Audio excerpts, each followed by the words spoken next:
Confronted my stepmom about her explosive behavior after she screamed at us for not cleaning her kitchen, and now I'm facing eviction threats. I, 20 male, and my brother, 16 male, let's call him Nick, live with our dad, 47 male, and his wife, 46F, Agatha.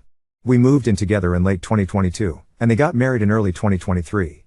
Since moving in, our relationship with Agatha has been tense. She expects us to contribute to the household through chores, which is fair, except her contributions are sporadic and sometimes non-existent. Her reasoning is that she works full-time and pays for the mortgage, but my dad pays the other half and still does more around the house than she does. Also, she's been unemployed for almost a year. She's has been dealing with her ailing mother and selling her old apartment, and has had way more free time than anyone else in the house lately. She does help out sometimes, but mostly when it involves her own interests, like redecorating or spontaneous, rage-fueled cleaning binges. Something important to note, Agatha has mentioned she likely has bipolar disorder and is seeing a therapist. I don't know for what specifically. She has a very short fuse, and if she's already in a mood, any mess sets her off. It's not uncommon to get texts like "clean this fucking kitchen." I understand anger, but whenever I try to talk about where it's coming from, the response is basically, she just doesn't like being reminded that other people live in her house. She's implied multiple times that she got married under the understanding that Nick and I would move out soon, and that we'd basically self-manage and not make mess, even though she's just as messy as the rest of us. No one brings this up because she's honestly scary. Anyway, here's the recent incident. I just got back from visiting my partner's family overseas and immediately started law school 2 days later and resumed my bar job, so I've been flat out, but I negotiated a chore schedule that works, and things had been okay. Today, while on a break from a major assignment, I went to make lunch and saw that Nick had already cooked and left stuff out. Normally I'd ask him to clean it, but I was in a rush and decided to just use what was already out. My dad came down, saw the mess, and asked me to clean up. I said I would after eating, since I might cook more. After I finished, I cleaned up about half the kitchen, including food and mess from my dad, wiped benches, and told my brother his half was still there to clean. Then I went back to my room to study. 2 minutes later, I get a text from my dad in our family group chat, at Op Kitchen? I was totally confused. I just cleaned more than half. I figured either 1. Dad asked Nick about the mess, and Nick blamed me. 2. Dad saw it still messy and assumed I bailed before finishing. I replied that I'd cleaned half and asked what Nick had said. My dad didn't answer the question, just said the kitchen needs to be cleaned. I repeated myself, again, no response to my question, just talk to your brother. So I did. Turns out Agatha had come into the kitchen after I left, yelled at Nick about the mess, and then my dad messaged me. I went to clarify with him. He and Agatha were already prepared for a discussion and called Nick over too. I asked if I'd be allowed to explain uninterrupted. They both said yes. My dad gave a whole speech about how important it is that the kitchen stays clean and how tired they are of reminding us. I listened quietly. When he was done, I said I understood and asked again to speak uninterrupted. About a minute into explaining my side, how I followed his instruction and cleaned my half, and then Agatha started interrupting. Then she snapped. She said she didn't need to hear the whole story, that I was still wrong, and started yelling at both of us. I asked her to let me finish, and she screamed, "No. It's my house. You do what I say." I broke. I started crying, full on sobbing, but she kept screaming about the mess, about how sick she was of all of it. My dad eventually told her what she was doing wasn't okay and that he didn't like her shouting at his kids. She kept going. And I snapped. Through the tears, I said, "Are you hearing yourself? You are toxic." "Yeah." She went full on thermonuclear. I walked away, realizing I may have just gotten myself kicked out. As I went downstairs, I heard them yelling, not uncommon, but this time it was about me. I heard my dad shout, "He lives here too." I heard her shout, "Well then he can get out." I stayed crying in my room for 20 minutes. My dad came down and tried to talk to me about how I can't call her toxic because it's therapized language and it hurts her. I get that. She's called her own parents toxic before, so hearing it turned on her probably hit a nerve. But I said what I said because I meant it. She acts like she deserves total respect and authority, but behaves like a child. She demands cleanliness, but makes months-long messes. She screams at us, but won't hear a word in return. She's always right, always the victim, and everyone else is the problem. She's harming me, and more importantly, my younger brother. We're both going to need therapy after this. I don't feel safe or comfortable in my own home. I'm constantly bracing to be screamed at for something minor that sets her off. And when she tries to be nice, it's so forced and uncomfortable, like a smiling snake asking for a hug. She makes promises to win us over, then rarely follows through. Update 1. So, yesterday after I posted to Reddit, my brother, my father and I went grocery shopping, sort of just to get out of the house. While we were out I expressed how I was feeling to him. The fact that if I was in his position the relationship would be over. He basically just said he was trusting her to change, and that he had seen her change. I personally haven't seen any change. What I've seen is her becoming more and more reclusive, being less involved with our lives, and our relationship with her becoming more tense as a result. Late last night, after venting to my partner about the whole situation on the phone and reading some really kind and insightful replies, I was literally crying while reading them. Thank you. I locked and barricaded my door before going to sleep. I just didn't feel safe to sleep in an unlocked room. This morning my dad knocked on my door. I removed the stuff from behind it and we had a quick chat. It was brief, but dense, so I'll try to summarize. We'll be having a sit down, just the three of us, without her / after I get home from work tonight. I don't think I would have had the courage to do this without the support I received from the comments. You guys helped me realize that this isn't okay, and I can't keep accepting it, for me, for my brother, and for my father. So thank you, so much, the support has been really invaluable. Update 2. So, after I got home from work, the three of us, my dad, my brother and I, met in the kitchen to talk. It turns out my dad had tried talking to Agatha about what I'd said to him earlier today, and even said that she was being emotionally abusive directly to her, and she told him she would never forgive him for saying that. I wasn't there to hear it, but my brother told me there was a lot of shouting followed by her packing her bags and going to stay with a friend for the night. The conversation with my dad and brother went on for hours. As I write this, it's been more than 3 hours after I got home and we only just finished less than half an hour ago. I started by being very firm and reiterating the fact that what she did yesterday was extremely abusive, and it's certainly not the first time this has happened, and it's likely not the last. I said that, it shouldn't matter what the circumstances are, screaming at us to inflict pain should never be an option. My dad immediately went to using the argument that I've heard from her so many times to justify her being abusive in her relationship with my brother and I, that when the chores don't get done she gets really angry. I said that I understand the anger, but she's an adult, she needs to manage that and engage in discussion with us rather than just yell at us and refuse to listen to any explanations. Yesterday, we had done what we had been told, and when I tried explaining the confusion, she screamed at me until I cried, and then kept going. I said very clearly, us forgetting to do some chores, and her abusing us are not on the same level. He said, well, you say that. I almost broke down again. Like seriously, if a little mess causes a meltdown, maybe she shouldn't be living in a house with 2 people with diagnosed ADHD, near constant remodeling and modifications, and 2 large, messy dogs. Not to mention that she herself is far from perfect. I said that it is not okay that she'll just imply eviction to keep us in line. She'll say things like, you better unpack that dishwasher.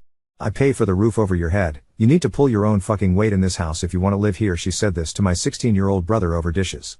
There was a lot of back and forth about this thing of us provoking her.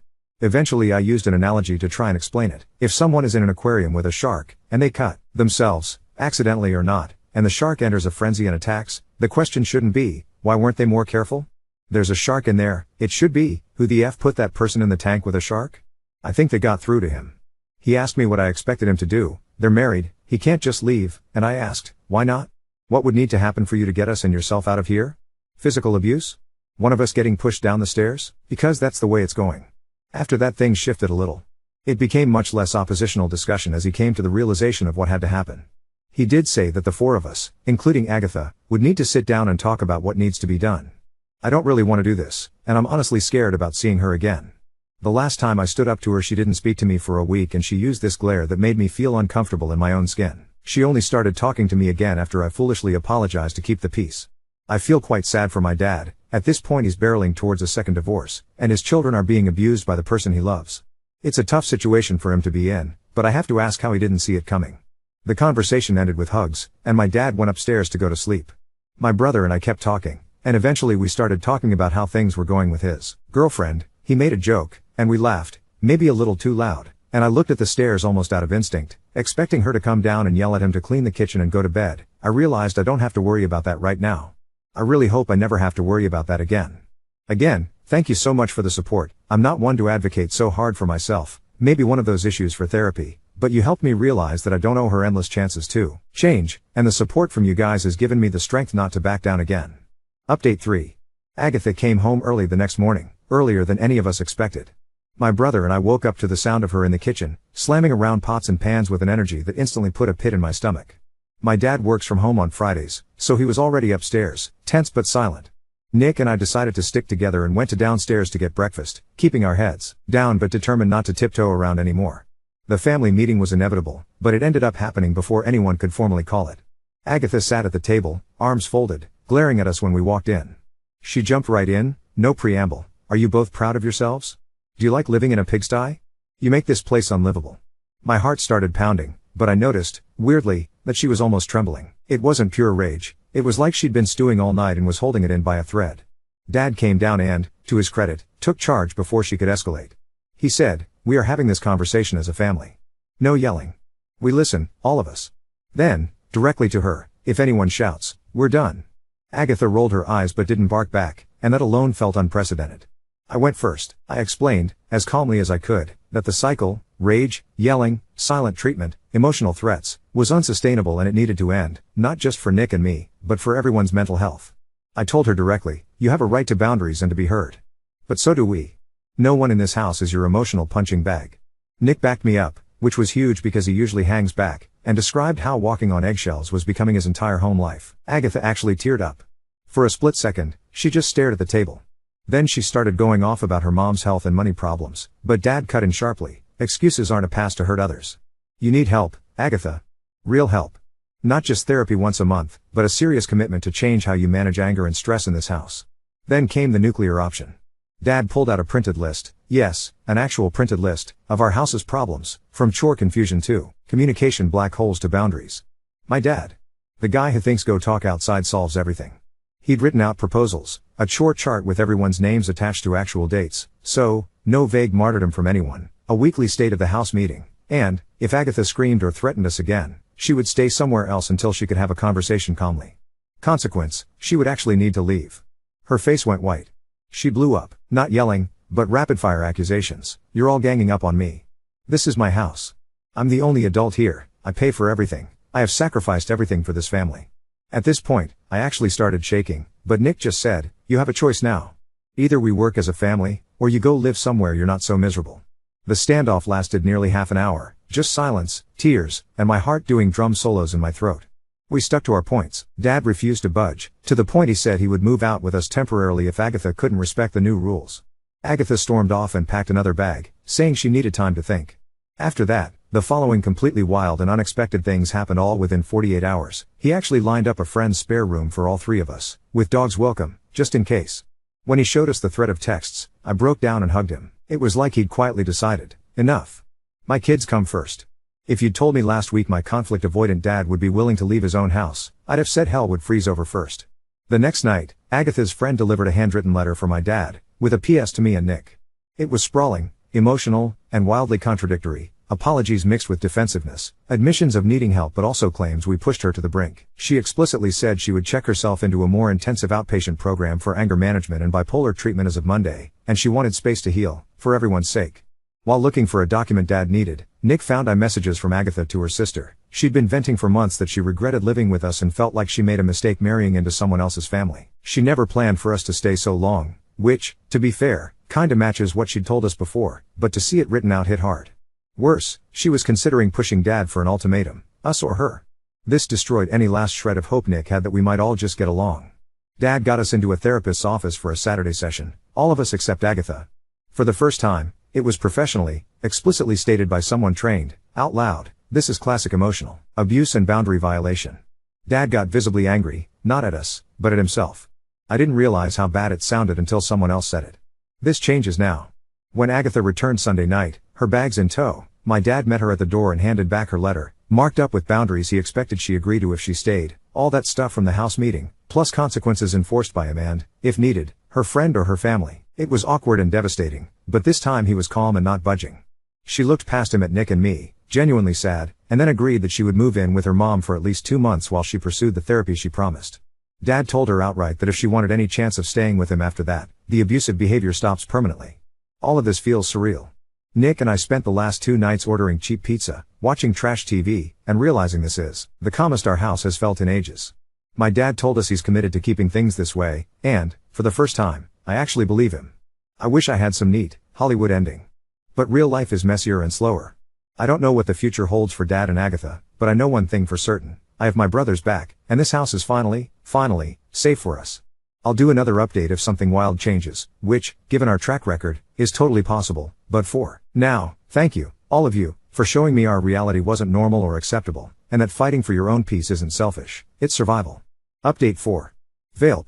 I said I'd update if anything wild happened again, and, honestly, not only did I underestimate wild, I think fate heard me and went, bet. So buckle up, Reddit, because the last month has been so packed with plot twists that my life now reads like a mid-budget Netflix drama. The Agatha exodus felt like a reset button on our whole house. For the first time in literally years, Nick and I stopped bracing for random explosions. Dad stuck to his word. He handled chores, grocery shopping, and even cooked an ancient family stew recipe that actually tasted like nostalgia instead of, emotional unrest. A very weird thing started happening almost immediately. Nick and I realized we were suddenly bad at being strict with stuff. For 2 days straight, we both forgot to wash our own breakfast dishes, not out of defiance, but because the anxiety trigger just wasn't there. We ate late, joked loudly, and for the first time, I didn't flinch at the sound of footsteps on the stairs. The world didn't end. Also, my dad took us both out to dinner. Real tablecloth, not a pizza box in sight. He apologized. Not the "I'm sorry if you felt hurt" kind, the full "I didn't listen and I'm sorry I let things get here" kind. I cried. Nick pretended not to. Progress. Here's where things started getting weird. Agatha actually stuck to her word. She emailed my dad, and CC'd both me and Nick, bold move, a copy of her anger management program intake paperwork and proof of new weekly therapy sessions. The email was awkward, formal and weirdly professional. "Dear family, I am seeking medical management for mood stabilization," but it wasn't defensive. She even apologized to Nick for losing her temper and making home feel unsafe. I'll give her this, I never thought I'd see any ownership. But then came a sideways bombshell. Her mother was admitted to a care facility. Long story short, Agatha had been her mom's part-time caretaker and trying to sell the apartment and job hunting, and basically had no support except her therapist and us, when she actually spoke to us. Not an excuse, but a messy human reality check I hadn't been ready for. For the first time in ages, I felt a weird stab of empathy for her. She's not a villain, she's a hurricane who never learned how not to destroy everything in her path. Remember how my dad made that list and set firm boundaries? Turns out, he meant it. He booked himself into counseling. "Gotta unlearn some bad coping stuff," was how he put it. He talked to Agatha directly. "Your time away is for you, but also for my sons. I won't sacrifice their well-being for our marriage." Nick started calling it Dad's sassy era. Dad did not laugh. Which, for him, means personal growth. Midway through the week, Dad also contacted Agatha's friend, the mediator from last round, to create a support network for when Agatha returns. This friend has our numbers and is basically on call if stuff goes sideways again.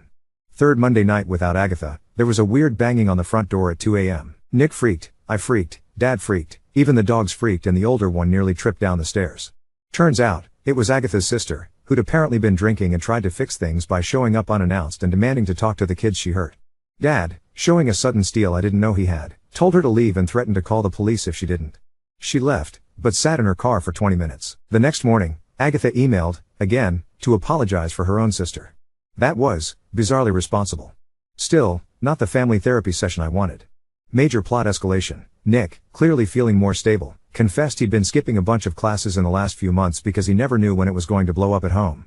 He'd even seriously thought about moving in with a friend at one point. Dad listened, sat in that discomfort, and then called Nick's school the next day to set up support.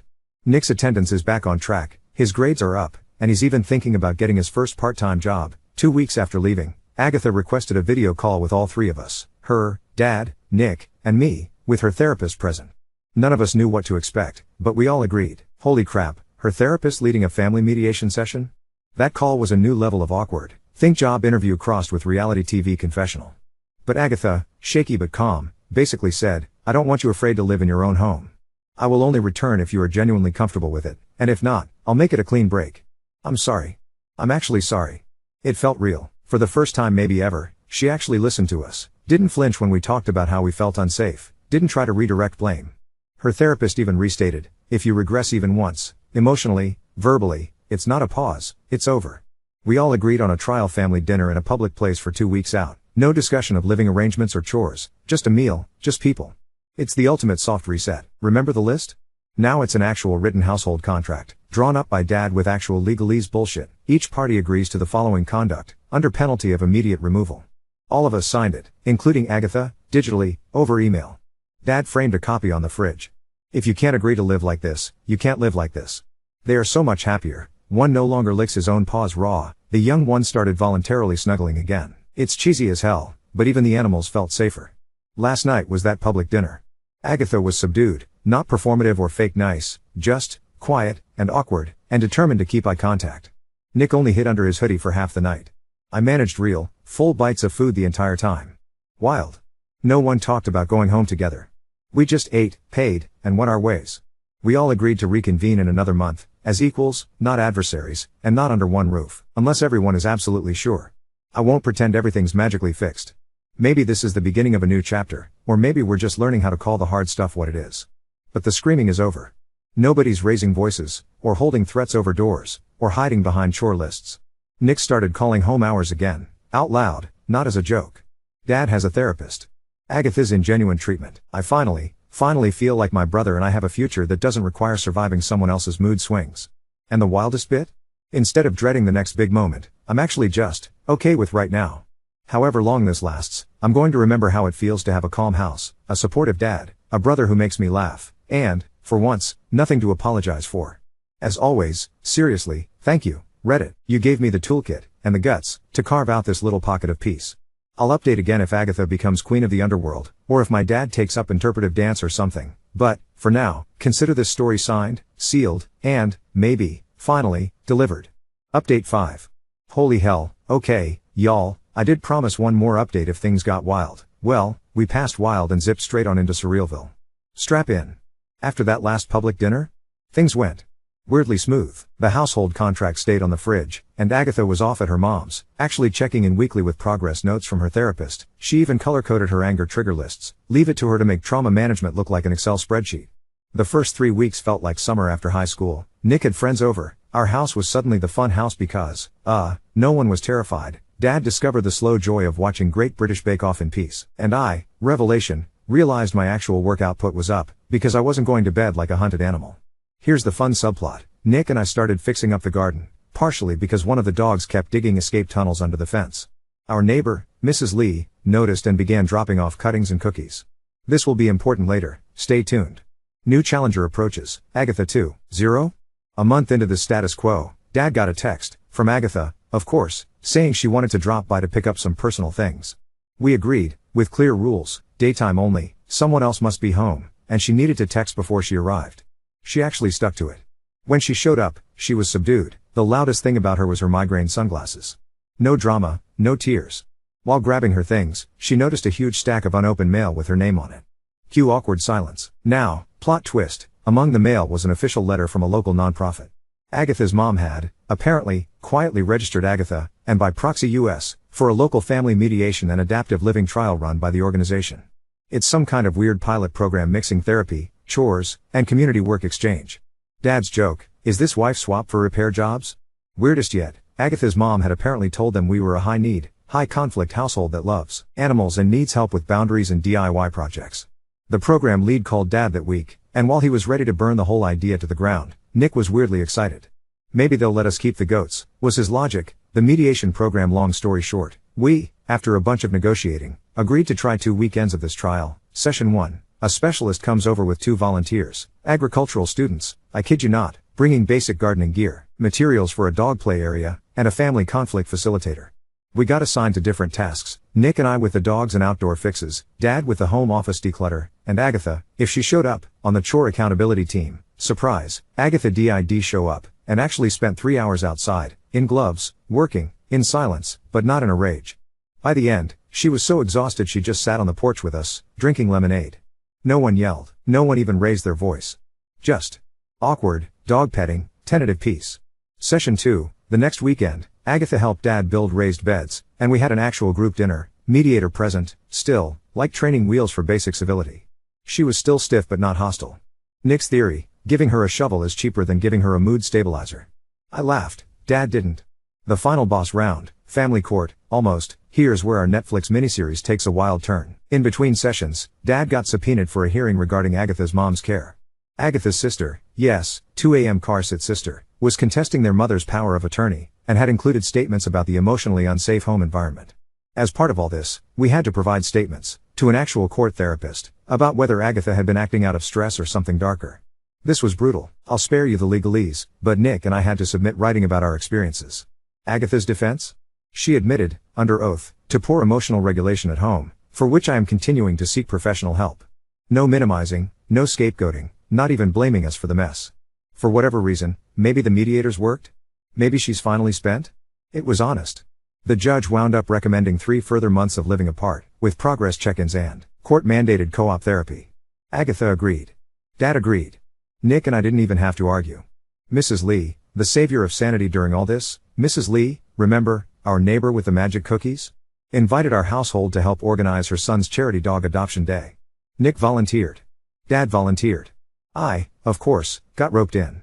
At the event, Nick ended up meeting one of Mrs. Lee's niece's friends. They've been texting every day. I'm calling it. His trauma house era is officially ending.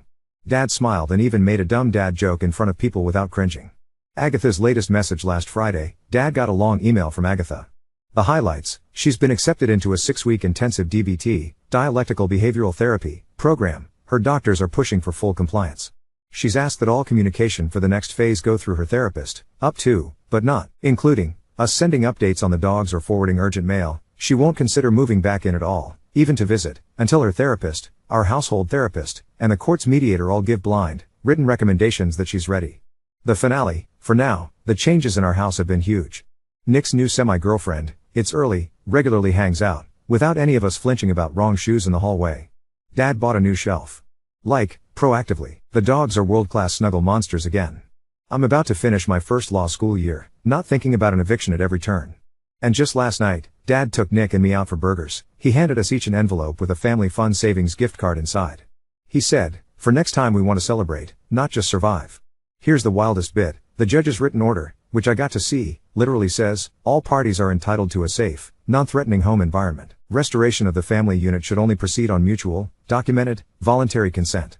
TLDR, even the legal system agreed we were right to demand peace. And Mrs. Lee keeps giving us cookies. If life throws us another twist, I'll update. But for now, score 1 for boundaries, therapy, and Reddit realism.